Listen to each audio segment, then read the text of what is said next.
on a un trois quarts de réponse, quoi. Ouais, non, mais là, le top 8, c'est terminé, là.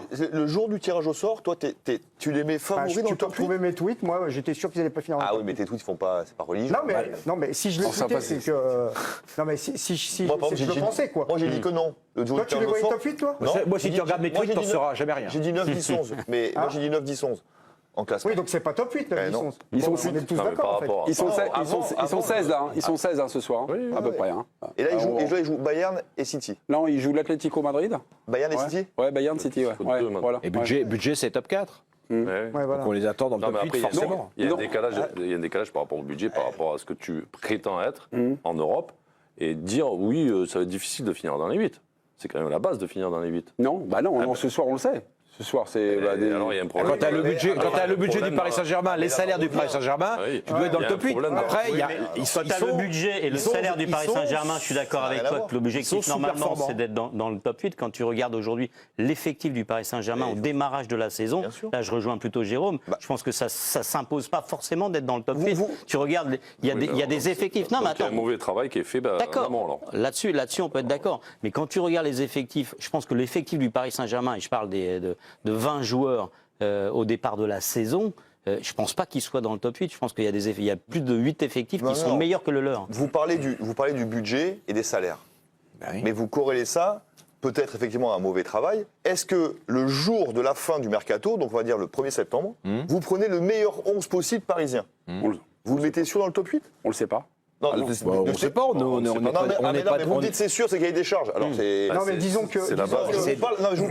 Avec les moyens du Paris Saint-Germain, il devrait constituer un effectif c'est top pas 8. pareil, Stéphane. Après non, mais on te dit, Joao Neves c'est ceci, celui-là c'est cela, l'autre c'est... Oui, on te dit. Non, mais il a raison, parce que ça, en fait, je sais pas, l'objectif, c'est avec le budget qu'ils ont fait et puis les recrues qu'ils ont faites, c'est de finir minimum dans le top 8. Du coup, c'était Je sais pas. mais là, on est fixé. Après, nous, on peut dire ça par rapport à ce qu'on a vu sur les 3 premières journées, mais par contre, eux, une équipe pour les top 8. Non, mais eux, quand il faut le recrutement, j'ose imaginer que c'est pour aller arriver le plus haut possible quand même.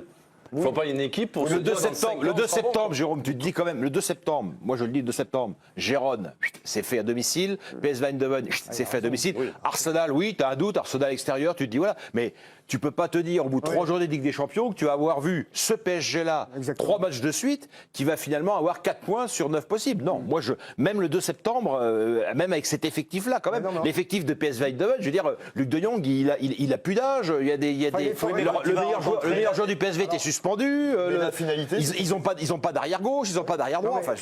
Dest, Schouten, Verman et Lozano étaient forfaits car blessés, Perisic non qualifié. S'il vous plaît, mon cher Jérôme, on va aller au parc. Votre ancienne maison et retrouver Giovanni Castaldi. Giovanni, bonsoir. Vous avez assisté au match de Gérone, Arsenal et le PSV. Est-ce que finalement, vous avez vu le meilleur match en Ligue des Champions cette saison du Paris Saint-Germain, mais pour un résultat qui est, on va dire, catastrophique? Est-ce que vous partagez ce constat? Bonsoir Mémé, bonsoir à tous. Moi, sur le résultat catastrophique, je pense que c'est un tantinet excessif. Sur le Paris Saint-Germain, oui, c'est le meilleur PSG que j'ai vu en Ligue des Champions de très très loin. Ce soir, il méritait de s'imposer. Moi, je suis extrêmement remonté contre la prestation, en tout cas les 45 premières minutes d'Ousmane Dembélé, parce que ça coûte très cher. C'est un match où tu dois mener 2-0 après 20 minutes de jeu. Honnêtement, les 20 premières minutes, je les ai trouvées très très bonnes de la part du Paris Saint-Germain.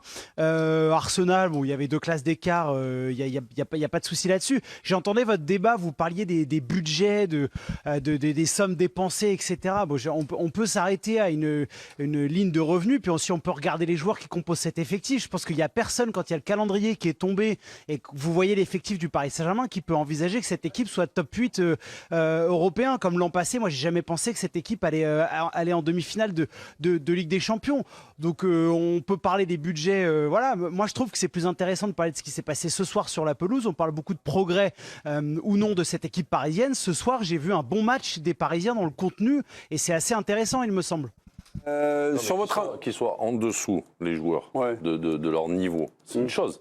Par contre, quand tu fais cet effectif-là, quand tu les prends un par un, tu as quand même des joueurs qui jouent dans les plus grandes nations, dans les plus grandes sélections, non? Et puis des joueurs qui sont en devenir, mais que c'est pas en devenir dans 3 ans. Parce que si tu viens au PSG, c'est en devenir rapidement. Ils sont des Alors joueurs. peut-être qu'ils n'ont pas fait assez en prenant des joueurs confirmés avec un peu plus d'expérience, mais ça c'est leur choix. Ouais, non, mais Donc on parle de deux choses différentes. Qu'est-ce qu'on fait en fait non, mais on analyse une équipe qui va être prête dans 2-3 ans.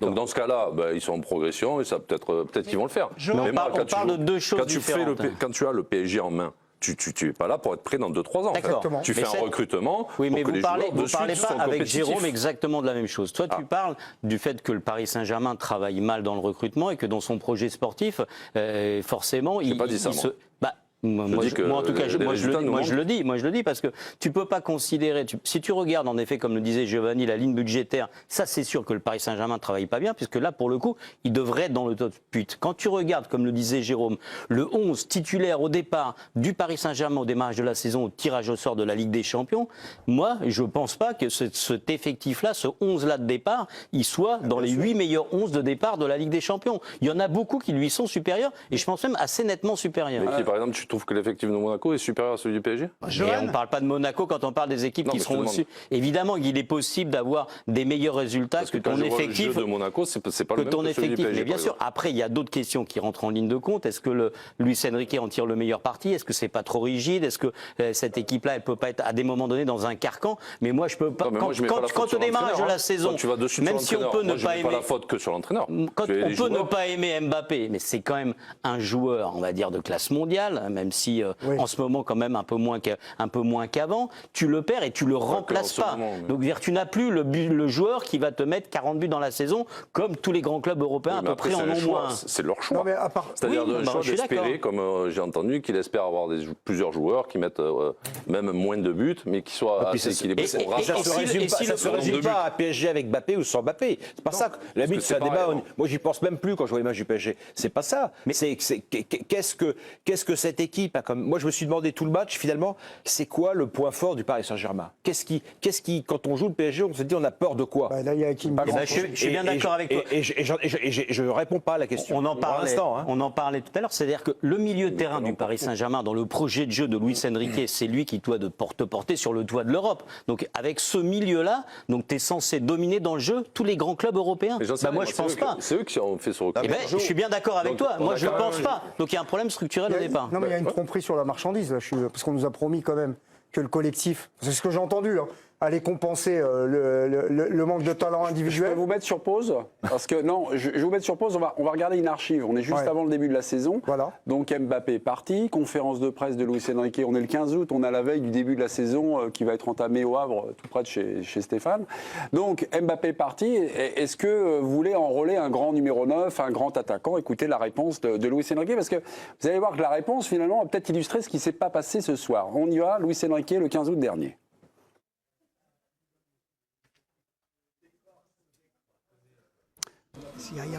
S'il y a un joueur qui marque 40 buts, on ne lui fermera pas les portes.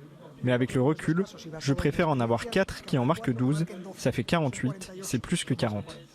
Est-ce que c'est le constat du soir en fait?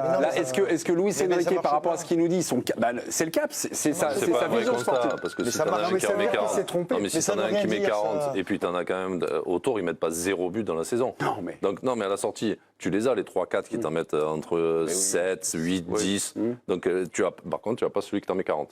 Donc après, c'est moins 40. Non, mais ça c'est un choix. C'est pas qu'après le joueur qui te met 40. Sur ce soir, tu vas pas taper sur ça parce qu'ils les ont vraiment les occasions. Mais ils ont pas mis. Oui, mais si quand même, parce que c'est pas tellement aussi le fait que le joueur qui met 40 buts, parce que tu as des joueurs qui mettent 40 buts et puis qui en Ligue des Champions ne performent pas. C'est le joueur qui en Ligue des Champions, dans ces grands matchs-là, te fait basculer vers un grand joueur. Si on dit Mbappé, on focalise sur un nom et ça pourrit le débat. Mais si tu as De Jong, par exemple, De Jong ce soir.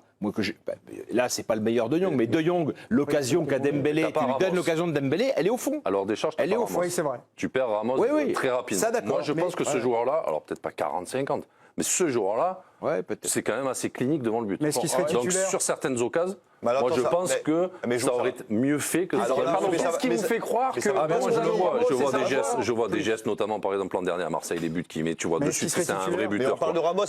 Par exemple, l'occasion que Dembélé a. Moi, je trouve que Dembélé fait pas le bon geste. C'est-à-dire qu'il subit le ballon, tu vois que son pied il part derrière. C'est le ballon sur la barre transversale. C'est-à-dire qu'un Ramos, par exemple, alors je ne dis pas qu'il marque, hein, peut-être qu'il la mettra à côté, mais par contre, le geste, il aurait été claqué. Et c'est ce qu'il fallait faire. C'est-à-dire que la demi-volée, tu dois pas subir ce ballon. Et je pense que Ramos, c'est un attaquant pour avoir ces gestes-là. Là, tu l'as pas. Sur l'analyse du joueur Ramos. Mais sauf que Ramos, c'est un joueur qui n'est pas Luis Enrique compatible. Il n'aime pas Ramos. Mais non, il veut pas de vrai neuf. Il veut pas. Ouais, il jouait un peu. Et l'année dernière, il fait que des bouts de match. Oui, parce qu'il y avait d'autres joueurs. Est-ce que Ramos jouera quand il sera en pleine forme? Oui. Je sais pas. Moi, après, je suis pas sûr que Luis Enrique, tu es sûr de ça, toi? Tu es sûr qu'il veut jouer 109? Ah, moi, je suis pas sûr que je joue 9, mais quand Ramos s'est blessé, il a dit je prends pas d'autres 9. Non, mais là où il a raison, c'est que Ramos, quand même, il a des compétences et des aptitudes à aller plus vite dans la surface et à être plus clinique. Et puis à un moment, il ne va pas pouvoir aller tout le temps. Les amis, ce soir, pour jouer le PSV Eindhoven en Ligue des Champions, tu peux, quand tu es Paris, tu ne peux pas te réfugier derrière l'absence de Pierre, de Paul, de... Je veux dire, là, on est en train de... On redescend le débat un niveau d'exigence qui est... Là, on est en train d'analyser Lille ou Brest. C'est pas Paris. C'est pour répondre à ta question. En général, sur les grands matchs ou les matchs importants, t'en as un qui va te faire. Peut-être qu'il nous dit que ce soir, effectivement, avec un 9 clinique type Ramos, ben, t'en mets au moins un de plus. Il y avait Colomboigny qui joue numéro 9 parfois en équipe. Ah, mais là, il est rentré ligne gauche. Il est rentré ligne gauche, on n'a rien compris. Mais juste un truc important quand même. Ce soir, on est fixé. PSG, c'est chapeau 2. C'est vrai que moi, au tirage au sort, j'attendais. Même si je pensais qu'ils n'allaient pas finir dans le top 8, ils étaient. C'est chapeau 2 PSG. Vous reparlez de votre tweet là. Non, mais je redis après chacun ses impressions et tout. Mais contre Gérone, ça a été l'alerte. Ils ont gagné sur le fil. Contre Arsenal, ça a été le révélateur. Ils ne sont pas au niveau. Et ce soir, c'est la confirmation. Ils ont marqué 2 buts en Ligue des Champions cette année. 2 erreurs de gardien. C'est ça le bilan offensif du Paris Saint-Germain. Giovanni, vous nous avez un petit peu allumé sur Dembélé. Je voulais les faire agir. Finalement, on est parti plutôt sur la structure, sur les choses comme ça, sur la politique sportive du Paris Saint-Germain, sur les options, on va dire, les choix de Luis Enrique. Vous pouvez nous ramener sur le terrain à ce que vous avez constaté sur peut-être d'autres attaquants qui ont manqué, parce que là, vous me faites une petite dembouzise, là, une irritation à la Dembélé. Est-ce qu'il y a d'autres joueurs offensifs qui vous ont déçu, Giovanni? Je pense que Bradley Barcola, il aurait pu et dû faire mieux. Il n'a pas été aussi tranchant et provoquant que d'habitude. Lee, il s'est complètement perdu dans son rôle de faux numéro 9. Je ne l'ai pas trouvé très très bon. Donc c'est sûr qu'il y a eu du déchet devant. Moi, ce qui me rend le plus fou sur le coaching de Luis Enrique, c'est quand il fait rentrer Randal Colomboigny à gauche, qu'il laisse Asensio faux 9 et qu'il met Doué à droite, alors que Doué, il est plus à l'aise côté gauche pour rentrer sur son pied droit, qu'Asensio, il a quand même passé 7 ans au Real côté droit pour rentrer sur son pied gauche, et que Colomboigny, même si on pense que c'est ici à Paris une pompe à vélo, quand il est en équipe de France, il met quand même des buts en position d'avant-centre. Ça, c'est un truc que je ne m'explique pas. Je vais essayer de lui poser la question, même si je ne suis pas en capacité de comprendre ses réponses. Je vais au moins essayer de lui poser, parce que ça, vraiment, je ne comprends pas. En revanche, je trouve qu'il y a un secteur sur lequel le Paris Saint-Germain progresse par séquence, c'est les récupérations. Pendant 20 minutes, ils ont été excellents dans ce domaine-là. Je trouve que dans les circuits, ce soir, il y a eu 2-3 séquences qui sont intéressantes, et quand j'entends qu'on me dit que ça y est, Paris est chapeau 2, que c'est acté, etc., la Ligue des Champions, elle s'étend jusqu'à fin janvier. Il y aura un mercato au milieu. Il n'est pas interdit de croire que cette équipe, elle a le droit de progresser aussi. Je vous trouve très impatient, et vous êtes très définitif sur ce PSG-là après 3 journées. Ça me paraît beaucoup trop excessif, en fait. Giovanni, le calendrier du Paris Saint-Germain, après donc Gérone, Arsenal, le PSV, on a donc la journée prochaine Atlético de Madrid.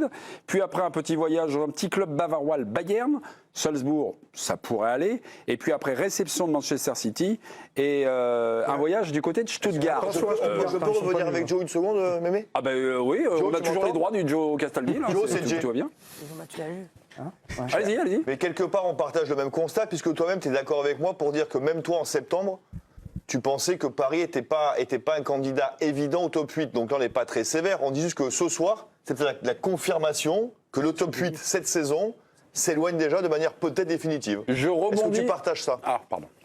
Mais je pense pas. Juste, pardon, je vais juste répondre à ça. Moi, j'aime beaucoup la Bundesliga. Je regarde le Bayern. Je pense que c'est une équipe qui est pas imprenable pour un PSG dans un bon soir. Et je trouve que je mets du côté le match d'Arsenal parce que il y avait 3 classes d'écart. Mais je trouve que le Paris Saint-Germain a cette capacité à se procurer énormément d'occasions. Il y a un fil conducteur, il y a une idée, il y a un projet de jeu, il y a des joueurs qui y adhèrent. Donc en fait, le sentiment de progression, il ne peut aller qu'en s'améliorant. Donc je dis pas que c'est parfait. Vous partez du principe que c'est déjà paumé contre l'Atlético, contre le Bayern et contre City, donc il y aura 0 points sur les 9. Donc le constat de Giovanni Castaldi, c'est que ça progresse. Mais nous, ce dont on parlait, c'est le registre extrêmement particulier de la finition.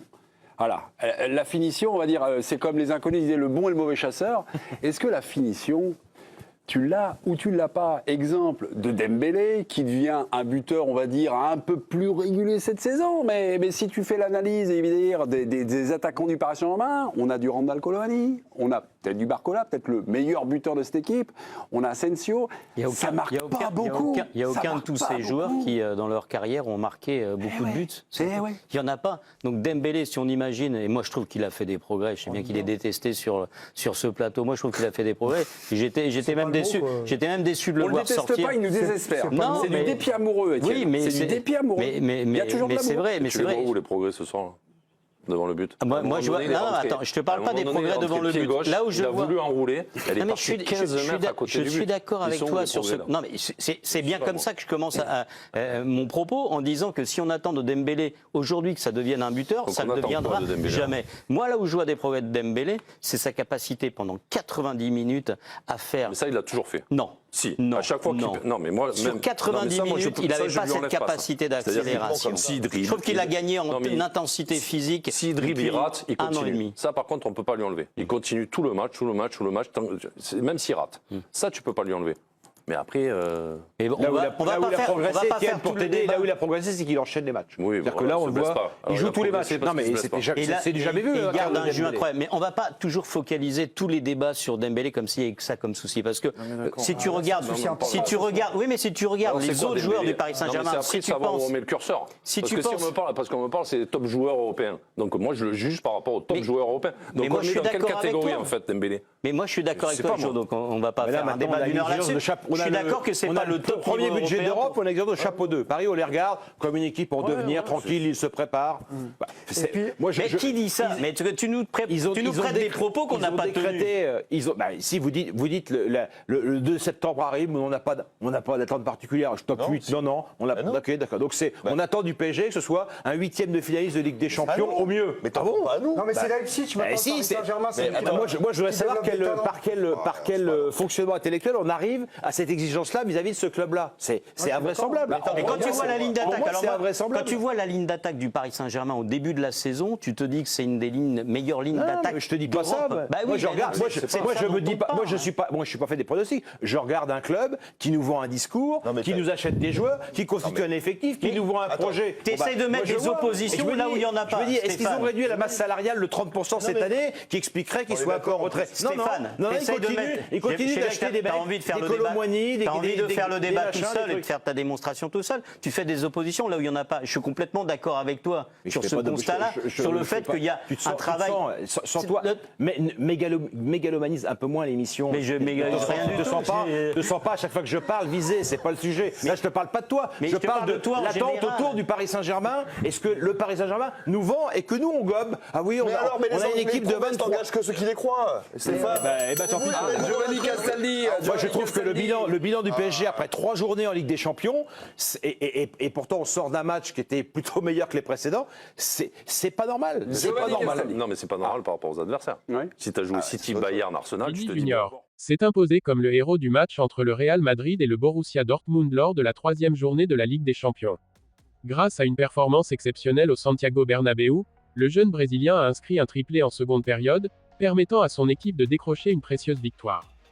Élément clé de cette rencontre, il a été élu MVP du match, témoignant de son influence sur le terrain et de son rôle déterminant dans le succès de son club. Avant de continuer, pensez à vous abonner pour ne rien rater de l'actualité du Real Madrid. Laissez vos avis en commentaire et partagez la vidéo avec vos amis pour qu'ils rejoignent la communauté des Madridistas. À la Madrid, après le match, Vini Junior s'est exprimé avec émotion sur la contribution de l'équipe et des supporters, nous croyons en nous. Nous sommes chez nous, avec nos fans, et tout peut arriver. Quand nous sommes arrivés au vestiaire à la mi-temps, tout le monde était très silencieux, et nous n'écoutions que le coach. Il nous a simplement dit une chose, si nous marquions le premier but, nous reviendrions dans le match. Une fois encore, nous l'avons fait, et c'est en grande partie grâce aux supporters et à l'effort collectif de l'équipe qui a tout donné. Cependant, il est important que nous nous améliorions et jouions avec la même intensité dès le début. Sinon, l'entraîneur ne pourra pas toujours le supporter. Vini Junior a également reconnu le rôle stratégique de Carlo Ancelotti et l'impact des ajustements effectués à la pause. Nous surveillons comment nous jouons, et l'entraîneur trouve toujours des moyens de rendre les matchs plus simples pour nous. En seconde période, nous avons changé non seulement la formation, mais aussi la dynamique et notre manière de jouer. Cette compétition est la nôtre, et nous voulons la gagner à nouveau. Le Brésilien a ensuite partagé ce que son coach lui avait confié après son triplé. Ancelotti m'a dit de continuer sur cette voie, que je pouvais encore m'améliorer. J'ai seulement 24 ans, et je veux rester ici pour toujours. Je veux accomplir de grandes choses pour ce club qui m'a tout donné depuis mon arrivée. En évoquant les ambitions de l'équipe, Vini Junior a souligné l'importance du soutien des supporters et l'engagement total des joueurs. Nous allons tout donner, surtout à domicile avec nos fans. Cette saison, comme toujours, nous allons nous battre pour tout. Il a également exprimé sa gratitude envers les supporters, qui scandaient son nom avec passion. Je ressens une immense joie chaque fois que les fans chantent mon nom. C'est un rêve devenu réalité, et j'adore marquer des buts pour eux. Ce match contre le Borussia Dortmund a montré une fois de plus que Vini Junior n'est pas seulement un joueur talentueux, mais aussi un leader sur lequel le Real Madrid peut compter pour les défis à venir. Le Brésilien continue de prouver qu'il est un élément essentiel de l'équipe, et il semble déterminé à écrire encore plus de pages mémorables dans l'histoire du club.